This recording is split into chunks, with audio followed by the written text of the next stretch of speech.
चलिए फ्रेंड्स बढ़ते हैं आज का अपना वीडियो। आज के इस वीडियो में आपको बताऊंगा क्लास 10 के लिए मैथमेटिक्स का सैम्पल क्वेश्चन पेपर जो कि 2022 के लिए इंपॉर्टेंट होने वाला है। अगर आप 2022 के स्टूडेंट हैं और दे रहे हैं 2022 में बोर्ड एग्जाम 2022 का, तो फ्रेंड्स इस वीडियो को अंत तक जरूर देख लेना, क्योंकि आज के इस वीडियो में आपको बताऊँगा हाई स्कूल परीक्षा 2022 के लिए इंपॉर्टेंट आपका ऑब्जेक्टिव क्वेश्चन एंड सभी मैं आपको बताऊँगा फुल सोल्यूशन साथ बताने वाला हूँ, इसलिए इस मॉडल क्वेश्चन पेपर को अंत तक जरूर देख लेना। तो ये आपका गणित का प्रतिदर्श प्रश्न पत्र है, यानी कि मैथ्स का आपका सैम्पल क्वेश्चन पेपर है, जिसमें कि आपको क्वेश्चन पेपर को सॉल्यूशन करने के लिए 3 घंटे 15 मिनट का टाइम दिया जाता है टोटल, जिसमें कि 15 मिनट आपको परीक्षार्थियों को यानी कि जो परीक्षा देते हैं उसे प्रश्न पत्र पढ़ने के लिए निर्धारित किया जाता है। यानी कि 3 घंटे का आपको यानी कि पेपर सॉल्यूशन करना होता है और 15 मिनट आपको क्वेश्चन पेपर पढ़ने के लिए दी जाती हैं। पूर्णांक यानी 70 मार्क्स का आपका पेपर होता है।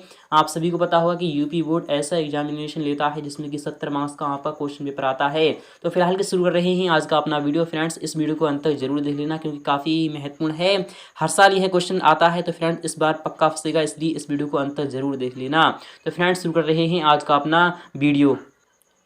तो फ्रेंड्स यहाँ पर आपको बताया जा रहा है यानी सामान्य निर्देश दिए जा रहे हैं। सामान्य निर्देश भी पढ़ना जरूरी होता है। जब आप निर्देश को पढ़ते हो तभी आपको समझ में आता है कि कौन सा क्वेश्चन आखिर क्या कहना चाहता है। तो पहला वाला निर्देश है कि इस प्रश्न पत्र में कुल 7 प्रश्न दिए जाएंगे, यानी कि आपको जो यह प्रश्न पत्र जो दिया जा रहा है उसमें केवल और केवल आपको 7 ही प्रश्न दिए जाएंगे। इसमें कि सेकंड वाला है सभी प्रश्न अनिवार्य हैं, इनके ऑल क्वेश्चन आर कंपलसरी। जितने भी क्वेश्चन आपको दिए जाएंगे सभी के आपको जवाब देना होंगे। थर्ड वाला है प्रत्येक प्रश्न के आरंभ में स्पष्ट उल्लेख है कि उसके कितने खंड करने हैं, यानी क्वेश्चन में आपको पहले से बताया दिया जाएगा यानी कि कितने क्वेश्चन यानी कि कितने खंड उसके करने होंगे। और प्रत्येक प्रश्न के लिए यानी कि उसके समूह अंकित हैं, यानी कि क्वेश्चन कितने अंक का होगा आपके सामने राइट हैंड साइड में इस तरह से लिख दिया जाएगा कि क्वेश्चन कितने अंक का है। पांचवा है सर्वप्रथम, यानी कि प्रथम प्रश्न से आरंभ करना है आपको और अंत तक करते जाना है आपको। जो प्रश्न ना आता हो उसमें व्यर्थ समय आपको नष्ट नहीं करना है। अगर आप मान लो अगर आपको कोई भी क्वेश्चन नहीं आ रहा है तो व्यर्थ ही आप उसमें समय नष्ट मत कीजिए, बल्कि आप नेक्स्ट क्वेश्चन पर बढ़ जाइए, उससे सॉल्यूशन कर दीजिए। छठा है यदि रफ कार्य के लिए स्थान अपेक्षित है, यानी कि अगर आपको चाहिए रफ कार्य के लिए स्थान तो उत्तर पुस्तिका के बाएं पृष्ठ पर कीजिए और फिर काट दीजिए, उस पृष्ठ पर कोई हल ना कीजिए। यानी कि अगर आपको जो रफ यानी कि अगर आपको रफ की आवश्यकता है तो आप यानी कि उत्तर पुस्तिका की यानी कि जो आपको कॉपी मिले उसमें आप यानी कि बाएं पृष्ठ पर आपको करना है, फिर उसके बाद उसे का यानी क्रॉस से अर्थात उसे काट देना है, फिर उस पृष्ठ पर कोई भी आपको आंसर नहीं लिखना है। सातवां क्या कह रहा है कि रचना के प्रश्नों के हल में आपको रचनाएं रेखाएं ना मिटाना है, यानी कि जो आपने बना दिया अगर मान लो ऐसी रचना बनाई है तो आपको ऐसे ही लिख देना है, यानी कि उसे मिटाना नहीं है। यदि पूछा गया हो तो रचना के पद आपको संक्षिप्त अवश्य लिखना है, यानी कि अगर आपसे पूछा जाए कि रचना के पद भी आपको लिखना है तो उसको आपको शॉर्ट में लिखना होंगे। यानी कि आठवां है प्रश्न संख्या 1 के अतिरिक्त सभी प्रश्नों के हल के क्रियापद स्पष्ट रूप से आपको लिखना है। प्रश्नों के हल को उत्तर पुस्तिका के दोनों ओर आपको लिखना होंगे। तो फिलहाल के शुरू कर रहे हैं आज का अपना वीडियो। फ्रेंड्स काफी महत्वपूर्ण होने वाला है, इसलिए इस वीडियो को अंत तक जरूर देख लेना। फ्रेंड्स पहला क्वेश्चन आ चुका है, काफी महत्वपूर्ण है, हर साल फंसता है, इस बार ये पक्का फंसेगा। पहला क्वेश्चन क्या कह रहा है सभी खंड करना है आपको। जैसा कि मैंने आपको बताया था कि क्वेश्चन में बता दिया जाएगा कि उसके कितने खंड करने हैं। तो फिलहाल के पहले क्वेश्चन में आपको बताया जा रहा है कि सभी खंड करने हैं। तो पहला कह रहा है कि प्रत्येक खंड के उत्तर के लिए 4 विकल्प आपको दिए जाएंगे, इसमें कि जिनमें केवल एक सही होगा। सही विकल्प छांटकर उसे अपनी उत्तर पुस्तिका में आपको लिखना होगा, अर्थात आपके मल्टीपल चॉइस क्वेश्चंस आपके सामने आ चुके हैं। तो पहले वाले क्वेश्चन का वाला क्वेश्चन है दो संख्याओं का एचसीएफ यानी कि मासापा यानी कि 13 है तो एलसीएम यानी कि लासापा जब 182 है तो यदि एक संख्या 26 है तो दूसरी संख्या कितनी होगी। तो आपको मैंने बताया है पहले भी वीडियोस में बता दिया है कि एचसीएफ इंटू एलसीएम क्या होता है। एचसीएफ इंटू एलसीएम जो होता है तो वह क्या होता है, एचसीएफ इंटू एलसीएम यानी कि दोनों संख्याओं का गुणनफल होता है। जब एक संख्या 26 है तो 26 यानी कि तो दूसरी संख्या क्या होगी, यानी कि दूसरी संख्या मान ली हमने एक्स मान ली यहाँ पर, तो आपके यहाँ पर एचसीएफ इंटू एलसीएम है तो एचसीएम आपका यहाँ पर 13 दिया जा रहा है और दूसरी आपकी यहाँ पर कितनी है एलसीएम आपका कितना है तो 182 आपका यहाँ पर एलसीएम हो जाएगा और 26 यहाँ पर है तो यह आपका अपॉन में आ जाएगा और इधर आपका एक्स बचेगा। तो 13 दूनी 26 होता है और 2 से जब इसे हम डिवाइड करते हैं तो यानी कि आपका यहाँ पर 91 आ जाता है, अर्थात 2 से जो हम डिवाइड करते हैं 182 को तो आपका यहाँ पर 91 आंसर आता है। तो आपका विकल्प यहाँ पर थर्ड वाला सही हो जाएगा, क्योंकि थर्ड वाले विकल्प में ही आपका 91 दिखा रहा है, इसलिए आपका विकल्प थर्ड वाला सही हो जाएगा और बाकी के 3 रॉन्ग हो जाएंगे। नेक्स्ट क्वेश्चन भी काफी महत्वपूर्ण होने वाला है। सेकंड वाला क्वेश्चन है कि निम्नलिखित में से कौन सी द्विघात समीकरण है। आपको यह क्वेश्चन का अगर जवाब दे दिया आपने तो आपको 1 मार्क यानी कि 1 नंबर आपको मिल जाएगा। तो पहला वाला देख लेते हैं कि x square minus 3 under root x plus 2 is equal to 0, क्या यह द्विघात समीकरण है? तो नहीं, ये द्विघात समीकरण नहीं है। ये जो यानी कि आपका सेकंड वाला कह रहा है x plus 1/x is equal to x square, क्या यह द्विघात समीकरण है? तो नहीं, ये भी द्विघात समीकरण नहीं है। थर्ड वाला कह रहा है x square plus 1/x square is equal to 5, क्या यह द्विघात समीकरण है? तो नहीं, ये भी द्विघात समीकरण नहीं है। बट यानी कि आपका फोर्थ वाला जो कह रहा है कि 2x square minus 5x is equal to x minus 1 का होल स्क्वायर, यह एक द्विघात समीकरण है। यह द्विघात समीकरण किस प्रकार से है आप यहाँ पर देखते हैं, यहाँ पर 2x स्क्वायर माइनस 5x है, तो इस तरीके से हम इस तरीके लिख सकते हैं 2x स्क्वायर माइनस 5x, और इधर आप यहाँ पर इसे खोल दीजिए यानी कि x स्क्वायर आप यहाँ पर आ जाएगा और यहाँ पर आपका प्लस 1 आएगा और माइनस में आपका 2x आएगा। तो इस तरीके से आप यहाँ पर क्या आता है आपका, तो 2x स्क्वायर में से x स्क्वायर गया यानी कि 2x स्क्वायर बचा आपका माइनस 5x है, इधर आपका माइनस का 2x है, तो यानी कि इधर आ गया आपका, तो आपका यहाँ पर कितना हो जाएगा, तो माइनस का 3x हो जाएगा, और यहाँ पर आपका प्लस का 1 है तो यहाँ पर आपका माइनस 1 हो जाएगा इज इक्वल टू आपका 0। इस तरीके से आपका यानी कि ये आपकी कुल यानी कि कुल मिलाकर ये आपकी समीकरण बनेगी।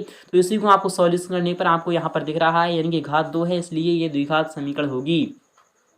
क्वेश्चन नंबर भी काफी महत्वपूर्ण है कि दो वृत्तों की परिधियों में अनुपात जब 2:2 यानी कि जब 2:3 का अनुपात है तो उनके क्षेत्रफलों का अनुपात कितना होगा। जब भी ऐसी कोई बात है तो आपको यहाँ पर लिखना होगा, यानी कि आपको जब यानी कि परिधियों की मैं आपको डायरेक्टली बता रहा हूँ, फिलहाल की मैं आपको शॉर्ट में बता रहा हूँ, नेक्स्ट में मैं आपको बता दूंगा इसका सॉल्यूशन भी, कि दो वृत्तों की जब परिधियाँ यानी जब परिधियाँ 2:2 यानी कि आपका 2:3 के अनुपात है तो उनके क्षेत्रफलों का अनुपात क्या होगा। तो इससे जब यानी कि परिधियाँ हैं तो यानी कि आर हैं तो उनका हम क्या करते हैं, उनका हम वर्ग कर देते हैं, तो 2 दूनिया 4 यानी कि 2 दूना 4 होता है और 3 यानी कि 3 दूनी आपका यानी कि 9 होता है, तो 4 यानी कि 4 अनुपात 9 का आपका यहाँ पर अनुपात होगा। तो किस तरीके से करते हैं, मान लिया हमने यहाँ पर r1 है तो आपका क्या आएगा, तो 2πr1 यानी कि 2πr1 अपॉन क्या है 2πr2 हो जाएगा, यानी कि 2πr1 अपॉन 2πr2 हो जाएगा। तो आपका यहाँ पर कितना है, तो 2:3 है, तो 2π से 2π कैंसिल हो गया, अर्थात r1 upon r2 is equal to आपका 2/3 हो जाएगा। तो आपका इस तरीके से जो हम निकालते हैं, क्या निकालते हैं, कि क्षेत्रफलों का क्षेत्रफल निकालते हैं तो आपका πr1 स्क्वायर हो जाएगा, यानी πr1 स्क्वायर हो जाएगा बटे में आपका πr2 स्क्वायर हो जाएगा। तो पाई से पाई कैंसिल हो जाएगा, r1 का स्क्वायर अपॉन r2 का स्क्वायर हो जाएगा, यानी कि 2 का आपका वर्ग हो जाएगा 4 हो जाएगा और 3 का वर्ग आपका 9 हो जाएगा, यानी कि आपका आ गया कुल मिलाकर आंसर यानी कि 4:9। इसलिए आपका विकल्प यहाँ पर यानी कि पहला वाला सही हो जाएगा। नेक्स्ट क्वेश्चन भी काफी महत्वपूर्ण होने वाला है। घ वाला क्वेश्चन कह रहा है यदि sin a is equal to 1/2 है तो cot a का मान कितना होगा। तो आपको यह भी निकालना होगा, यह भी काफी महत्वपूर्ण है। यह क्वेश्चन आता ही आता है। तो आपको यहाँ पर क्या दिया जा रहा है कि sin a is equal to आपका 1/2 है तो cot a का मान कितना होगा। तो मैं आपको डायरेक्टली फिलहाल सॉल्यूशन बता रहा हूँ। वैसे तो आप यहाँ पर त्रिभुज के यानी ट्रायंगल के माध्यम से भी इसे सॉल्यूशन कर सकते हो, यानी कि लंब बटा कर्ण होता है तो लंब आपका 1 है और यहाँ पर आपका कर्ण कितना है, तो 2 हो जाएगा। तो फिलहाल के जो आधार होगा मैं आपको डायरेक्टली बता रहा हूँ वह √3 हो जाएगा। तो √3 आपका यानी कि आधार हो जाएगा। तो cot a बराबर क्या होता है, तो आधार बटे लंब होता है, यानी कि आधार बटे लंब हो जाता है, यानी कि √3 आपको यहाँ पर आ जाएगा बटे में 1, यानी कि बटे में 1 की कोई वैल्यू नहीं होती है, इसलिए आपका √3 इसका आंसर आ जाएगा। फिलहाल कि अगर आप इस तरीके से ध्यान न रखो, यानी कि √3 फिलहाल कि आपका आंसर आपको मालूम हो चुका है, बट आपको शॉर्ट ट्रिक भी मैं आपको बता रहा हूँ। आपको याद होगा यानी जो टेबल है यानी कि साइन जो यानी कि टेबल होती है तो साइन a यहाँ पर a का मान कितना होगा आपको यहाँ पर देखना होगा। साइन a की वैल्यू यानी कि साइन थीटा की वैल्यू 1/2 कब होती है, तो आपको पता होगा साइन 30 डिग्री की जो वैल्यू होती है, यानी कि साइन 30 डिग्री की जो वैल्यू होती है तो वह कितनी होती है, तो 1/2 होती है। तो यानी कि जब साइन 30 डिग्री की वैल्यू 1/2 है तो यहाँ पर साइन a है, यानी कि a बराबर आपका यानी कि 1/2 आ रहा है। तो cot यानी cot 30 डिग्री की जो वैल्यू यही होगी ना, तो cot 30 डिग्री की वैल्यू कितनी होती है, तो आपको पता होगा √3/1 यानी कि √3 होती है, इसलिए आपका विकल्प यहाँ पर सेकंड वाला सही हो जाएगा। आई होप आपको समझ में आ रहा होगा। क्वेश्चन नंबर भी काफी महत्वपूर्ण होने वाला है कि वारंवारता आवंटन की माध्यिका आलेखीय विधि से निम्न में से किसकी सहायता से ज्ञात की जाती है। तो आपका ऑप्शन नंबर फर्स्ट है, यानी कि आयत चित्र के माध्यम से की जाती है, या फिर वारंवारता चक्र के यानी वक्र के माध्यम से की जाती है, या फिर वारंवारता बहुभुज के माध्यम से की जाती है, या फिर त्वरण के माध्यम से की जाती है। तो आप सभी को पता होगा कि वारंवारता आवंटन की जो माध्यिका होती है वह एक आलेखीय विधि से जब हम हल करते हैं, यानी कि उसकी सहायता से जब हम करते हैं तो वह त्वरण की सहायता से करते हैं, यानी कि आपका विकल्प यहाँ पर जो होगा तो चौथा वाला यहाँ पर राइट हो जाएगा। आई होप आपको समझ में आ रहा होगा। सेकंड वाला क्वेश्चन भी काफी महत्वपूर्ण होने वाला है। यहाँ पर कह रहा है यानी कि ये सभी क्वेश्चंस आपके वेरी शॉर्ट क्वेश्चंस आ चुके हैं। सेकंड वाले में सभी खंड करना है आपको, जैसा कि मैंने आपको बताया था क्वेश्चन में पहले ही बता दिया जाएगा आपको कि कितने खंड करना है आपको। तो आपको यहाँ पर दिखा रहा है कि सभी खंड करना है, इसलिए यहाँ पे से सभी खंड कर सकती हैं। तो आपको यहाँ पर कह रहा है यदि किसी समांतर श्रेणी का सार अंतर क्या होता है, तो आपको यहाँ पर पता होगा, यानी डी इक्वल टू आपका यहाँ पर 5 दिया जा रहा है। तो ए यानी कि ए का 18वां पद से माइनस यानी कि ए का 13वां पद का क्या होगा, यानी कि यानी जो 18वां पद होगा उससे हमें 13वां पद आपको घटाना होगा। तो आपको यहाँ पर किस तरीके से निकालना होगा, तो ए का 18वां पद क्या होता है, ए प्लस 17d होता है, यानी कि ए प्लस 17d हो जाता है। और माइनस में आपका क्या दिखा रहा है, यानी कि आपका 13वां पद घटाना है आपको, तो ए प्लस 12d यानी कि ए प्लस 12d आपको यहाँ पर लेस करना है। तो आपका यहाँ पर कुल मिलाकर क्या आ जाएगा, तो ए प्लस 17d आपका यहाँ पर बचेगा, और यहाँ पर आपका माइनस ए बचेगा और माइनस का 12d बचेगा। तो एक से एक कैंसिल हो जाएगा, 17d में से आपका 12d चलाएगा, यानी कि 5d आपका यहाँ पर आ जाएगा। तो 5d यानी कि 5 के स्थान पर आपको 5 रखना है और d के स्थान पर भी आपको 5 रखना है, यानी कि कुल मिलाकर जो आपका आंसर आएगा 25 आपका आंसर यहाँ पर आ जाएगा।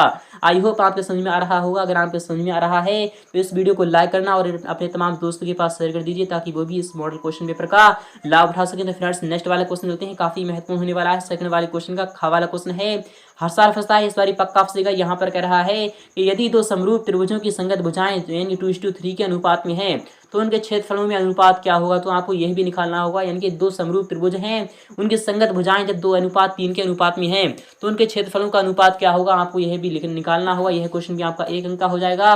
तो आपका जो आंसर आएगा वह 2:3 आएगा। फिलहाल यहाँ पर शॉर्ट है, यानी कि काफी ही कम स्थान है, इसलिए मैं आपको डायरेक्टली बता रहा हूँ। फिलहाल की जो इसका आंसर आएगा वह यही आएगा, यानी कि 2:3 का ही आपका आंसर आएगा। नेक्स्ट वाला क्वेश्चन है कि y का वह मान ज्ञात कीजिए जिसके लिए बिंदु P का यानी कि P की निर्देशांक 2, -3 है और Q की निर्देशांक 10, y है के बीच की दूरी जब 10 मात्रक होती है। तो आपको यहाँ पर किस तरीके से आपको यहाँ बीच की दूरी निकालते हो, तो मैं आपको यहाँ पर डायरेक्टली बता रहा हूँ, यानी कि अंडर रूट में आपका क्या होता है, x2 - x1 का होल स्क्वायर होता है, यानी कि x2 - x1 होता है, यानी कि इसका क्या होता है, तो x2 - x1 का होल स्क्वायर होता है, और प्लस में आपका क्या होता है, तो y2 - y1 का होल स्क्वायर होता है, यानी कि y2 - y1 का होल स्क्वायर होता है। तो आपको यहाँ पर किस तरीके से आंसर आएगा, तो मैं आपको दिखा रहा हूँ, आप यही वही कर दीजिएगा।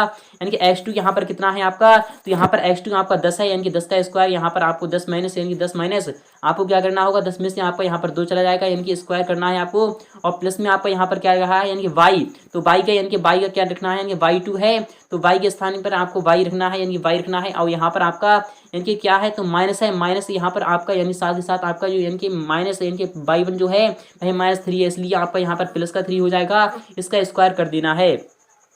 यानी कि आपका यहाँ पर क्या बचेगा, तो 10 में से आपका 2 चला जाएगा, यानी कि 8 का स्क्वायर होगा, यानी 64 आपका यहाँ पर आ जाएगा, और साथ ही साथ आपका यहाँ पर क्या आएगा, तो y स्क्वायर आ जाएगा, साथ ही साथ आपका 6 है, यानी कि 6 से y आएगा, और साथ ही साथ आपका 9 आएगा। यह अंडर रूट में इसे यानी कि निकाल दीजिए, आपका आंसर यहाँ पर निकल कर आ जाएगा। आई होप आपको समझ में आ रहा होगा। क्वेश्चन नंबर भी काफी महत्वपूर्ण होने वाला है। यहाँ पर क्या कह रहा है, आपको समझना होगा, काफी महत्वपूर्ण है, हर साल फंसता है, इस बार पक्का फंसेगा। यहाँ पर कह रहा है sec a plus tan a आपका और 1 - tan sin a का मान कितना होगा। तो sec a को हम क्या लिख सकते हैं, तो 1/, क्या लिख सकते हैं, तो मैं आपको यहाँ पर बता रहा हूँ 1/, cos a हम इसे लिख सकते हैं, और साथ ही साथ आपका tan a है, तो tan a को हम क्या लिख सकते हैं, sin a upon cos a हम इसे लिख सकते हैं। तो फिलहाल की मैं आपको बता रहा हूँ sin a upon cos a लिख सकते हैं। तो हम क्या कर सकते हैं, तो sin a upon cos a है, तो इज इक्वल टू आपका यानी कि आपका के मल्टीप्लाई में है, तो वह 1 - sin a है, तो 1 - sin a है, तो आपका यहाँ पर cos a वो आ जाएगा, एलसीएम आ जाएगा, तो आपका 1+ यानी कि 1+ sin a ऊपर बचेगा, और आपका एक आपका 1+ sin a है, एक आपका 1 - sin a है,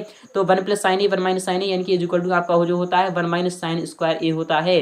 तो 1 - sin स्क्वायर a अपॉन आपका cos a है, तो 1 - sin स्क्वायर a आपका आपको पता होगा क्या होता है, तो 1 - sin स्क्वायर a मैं आपको डायरेक्टली बता रहा हूँ क्या होता है, 1 - sin स्क्वायर ए आपका यहाँ पर पता होगा आपको cos स्क्वायर ए होता है। तो cos स्क्वायर ए को जब cos ए से काटते हैं तो आपका यहाँ पर cos स्क्वायर कट जाएगा आपका, तो आपका यहाँ पर cos ए कुल मिलाकर आंसर आ जाएगा। आई होप नेक्स्ट पार्ट में मैं आपको इसका फुल सॉल्यूशन भी दिखा दूंगा, मैं आपको डायरेक्टली बता रहा हूँ। फिलहाल के क्वेश्चन बड़ा भी काफी महत्वपूर्ण होने वाला है।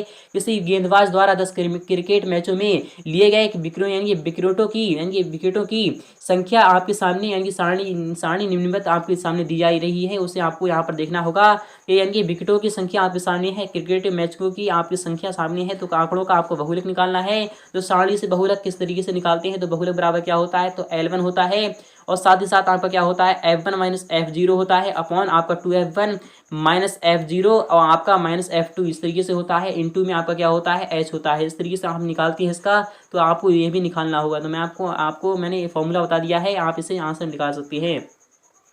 थर्ड वाला क्वेश्चन भी काफी महत्वपूर्ण है। यहाँ पर कह रहा है सभी खंड करना है आपको। थर्ड वाले क्वेश्चन का वाला क्वेश्चन है, यूक्लिड विभाजन प्रमेय का यानी कि एल्गोरिथम का प्रयोग करके 272 और 1032 का एचसीएफ आपको ज्ञात करना है।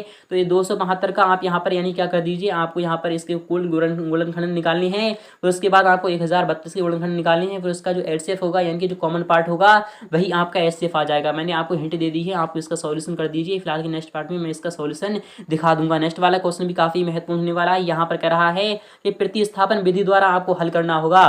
तो s minus y equal to 2 है, तो मैं आपको डायरेक्टली यहाँ पर बता रहा हूँ। s इक्वल टू आपका यहाँ पर क्या आ जाएगा, तो 2 प्लस वाई आ जाएगा और यहाँ पर क्या है यानी कि 4x प्लस 7y है। तो हम s इक्वल टू यानी कि ये मान हम यानी कि सेकंड वाली समीकरण में रख देंगे। फिर उसके बाद यहाँ पर क्या रखते हैं यानी 2x, यहाँ पर मैं आपको रखकर बता रहा हूँ यानी कि 4 है, यानी कि आपको यहाँ पर 2 प्लस वाई यहाँ पर रख देना है और यहाँ पर आपका 7y है, तो 7y है इक्वल टू आपका यहाँ पर 30 हो जाएगा।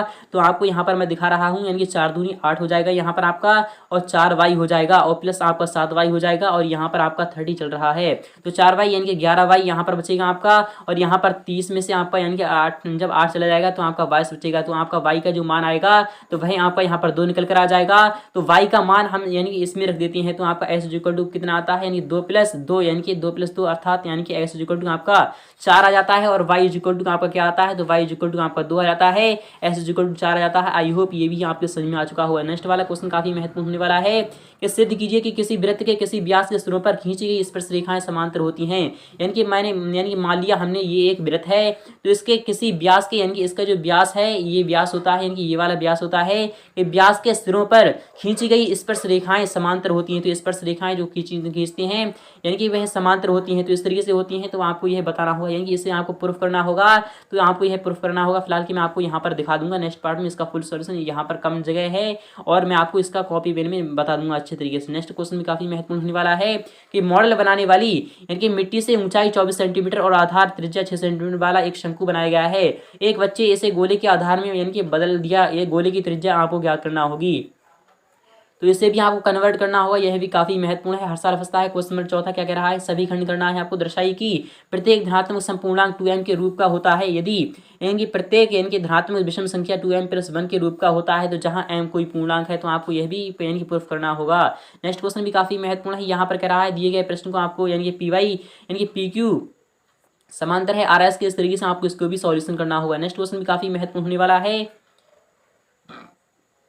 कि एक घड़ी की मिनट की सुई जिसकी लंबाई 14 सेंटीमीटर है, इसकी सुई द्वारा 5 मिनट में रचित क्षेत्रफल कितना होगा, आपको यह भी निकालना होगा। काफी महत्वपूर्ण, हर साल फंसता है। यहाँ पर क्या कह रहा है, सुई की जो लंबाई है वह 14 सेंटीमीटर है और 5 मिनट में रचित क्षेत्रफल कितना होगा, आपको यह भी बताना होगा। नेक्स्ट क्वेश्चन है कि त्रिज्या 4.2 सेंटीमीटर वाले धातु के एक गोले को पिघलाकर त्रिज्या 6 सेंटीमीटर वाले एक बेलन के रूप में ढाला जाता है, तो बेलन की ऊंचाई आपको ज्ञात करना होगी। यह भी क्वेश्चन काफी महत्वपूर्ण है। क्वेश्चन 5 क्या कह रहा है कि फूलों की एक क्यारी की पहली पंक्ति में 23 गुलाब के पौधे हैं, दूसरी पंक्ति में 21 गुलाब के पौधे हैं, तीसरी पंक्ति में 19 गुलाब के पौधे हैं इत्यादि। उनकी अंतिम पंक्ति में 5 गुलाब के पौधे हैं। इस क्यारी में कुल कितनी पंक्तियां हैं, तो आपको यहाँ पर एपी दी जा रही है। तो पहले आपको यहाँ पर 23 हो जाएगी, फिर उसके बाद आपकी 21 है, फिर उसके बाद आपकी कितनी है, तो 19 है। डेड डैश करके आपको यहाँ पर लास्ट में 5 लिख देना है। तो 5 लिखने पर आपको यहाँ पर क्या दिखा रहा है, यानी कि आपको क्या इतनी इसमें कुल कितनी यानी कि पंक्तियां हैं, तो आपको यहाँ पर n निकालना है। तो n वा पद क्या होता है आपका, तो n वा पद मैं आपको बता रहा हूँ जो an होता है आपका, यानी कि an इक्वल टू आपका होता है तो n प्लस यानी कि n प्लस क्या होता है, आपको यहाँ पर पता होगा इसका फॉर्मूला क्या होता है। उसी तरीके से आप यहाँ पर निकाल दीजिए, इसका आंसर निकल कर आ जाएगा। क्वेश्चन नंबर काफी महत्वपूर्ण है कि का मान ज्ञात कीजिए यदि बिंदु a के निर्देशांक आपके सामने है, b के भी सामने है और c के भी सामने है, यह संरेखीय है, तो k का मान आपको याद करना है। यह क्वेश्चन भी आपका 4 अंक का हो जाएगा। क्वेश्चन नंबर गा है सिद्ध करना है आपको इसे, यानी कि प्रूफ करना है। यह क्वेश्चन भी आपको नेक्स्ट पार्ट में मैं आपको बता दूंगा फुल सॉल्यूशन के साथ। नेक्स्ट क्वेश्चन भी काफी महत्वपूर्ण है, अगर आपको इसका सॉल्यूशन चाहिए तो हमें कमेंट सेक्शन में जरूर बता देना, इसका फुल सॉल्यूशन दिखा दूंगा। क्वेश्चन नंबर क्या कह रहा है, आपको यहाँ पर समझना होगा किसी स्कूल की कक्षा 10 की 51 लड़कियों की ऊंचाइयां एक सर्वेक्षण किया गया है और निम्नलिखित आंकड़े प्राप्त किए गए हैं, तो आपको क्या निकालना है, यानी कि आपको सामने ये निकालना है, तो माध्यक ऊंचाई आपको इसकी निकालना होगी। क्वेश्चन में छठा आ चुका है कि एक रेलगाड़ी एक समान चाल से 360 किलोमीटर की दूरी तय करती है। यदि यह चाल 5 किलोमीटर प्रति घंटा अधिक होती है तो वह उसी यात्रा में 1 घंटा कम समय लगाती है, तो रेलगाड़ी की चाल आपको ज्ञात करना होगी। यह क्वेश्चन भी आपका काफी महत्वपूर्ण है। क्वेश्चन में क्या कह रहा है, एक त्रिभुज एबीसी बनाई जिसमें ABC equal to 6 centimetre, AB 5 centimetre और angle ABC equal to 60 degree है। तो फिर एक त्रिभुज की रचना कीजिए जिसकी भुजाएं एबीसी की यानी कि संगत भुजाओं के 3/4 गुनी है। यह भी आपको यानी प्रूफ करना है, ये मैं आपको नेक्स्ट पार्ट में बता दूंगा। क्वेश्चन में क्या कह रहा है, एक तुर्की टोपी शंकु के एक छिन्नक के आकार की है। यदि इसके गोले यानी खुले सिरे की त्रिज्या 10 सेंटीमीटर है तो उसकी ऊपरी की त्रिज्या यानी कि ऊपरी सिरे की त्रिज्या 4 सेंटीमीटर है, तो टोपी की त्रिज्या ऊंचाई 15 सेंटीमीटर है। तो उससे इसके बने यानी कि बनाने में प्रयुक्त पदार्थ का क्षेत्रफल आपको ज्ञात करना होगा। यह क्वेश्चन भी काफी महत्वपूर्ण होने वाला है। नेक्स्ट क्वेश्चन क्या कह रहा है, एक डिब्बे में 5 लाल कंचे, 8 सफेद कंचे और 4 हरे कंचे हैं। इस डिब्बे में से एक कंचा यादृच्छा निकाला जाता है। इसकी क्या प्रायिकता होगी कि निकाला गया कंचा क्या है, लाल है, तो मैं आपको बता रहा हूँ इसकी प्रायिकता निकालना है। तो 8 5 13, 4 कितने हो गए, 17 हो गए। कुल कंचे कितनी है, तो 17 है। तो लाल कितने हैं, तो लाल 5 है, तो 5/17 इसमें लाल आने की प्रायिकता हो जाएगी। सफेद कितनी है, मैं आपको डायरेक्टली बता रहा हूँ 8/17 यानी कि सफेद आने की प्रायिकता हो जाएगी। और यानी कि आपका हरा नहीं है, यानी कि हरा आने की प्रायिकता क्या होगी, तो 4/17 होती है। तो हरा नहीं आने की प्रायिकता क्या होगी, तो आपको यहाँ पर 1 में से माइनस कर देना है, यानी कि 1 - 4/17 आपको यहाँ पर लेस करना है, यानी कि 1 माइनस 4/17 आपको लेस करना है। तो आपका क्या आंसर निकल कर आएगा, तो 17 आपका यानी कि एलसीएम आ जाएगा। तो 17 माइनस आपका यहाँ पर 4 चला जाएगा, यानी कि 13/17 आपका आंसर निकल कर आ जाएगा। आई होप आपके समझ में आ चुका होगा। नेक्स्ट क्वेश्चन भी काफी महत्वपूर्ण है। यहाँ पर कह रहा है सभीकरण करना है आपको। एक आयत का क्षेत्रफल 9 वर्ग इकाई कम हो जाता है यदि उसकी लंबाई 5 इकाई कम कर दी जाए और उसकी चौड़ाई 3 इकाई बढ़ा दी जाए। यदि हम लंबाई को 3 इकाई और चौड़ाई को 2 इकाई बढ़ा दें तो क्षेत्रफल 67 वर्ग इकाई बढ़ जाता है। तो आयत की विमाएं आपको ज्ञात करना है। यह क्वेश्चन भी आपका 6 अंक का हो जाएगा। अथवा वाला क्वेश्चन कह रहा है किसी आयताकार मैदान का विकर्ण उसकी छोटी भुजा से 60 सेंटीमीटर यानी 60 मीटर अधिक लंबा है, तो उसी यानी कि यदि उसकी बड़ी भुजा छोटी भुजा से 30 मीटर अधिक हो तो मैदान का परिमाप आपको ज्ञात करना है। यह क्वेश्चन भी आपका 6 अंक का हो जाएगा। मैं आपको बता दूंगा नेक्स्ट पार्ट में इसका सॉल्यूशन।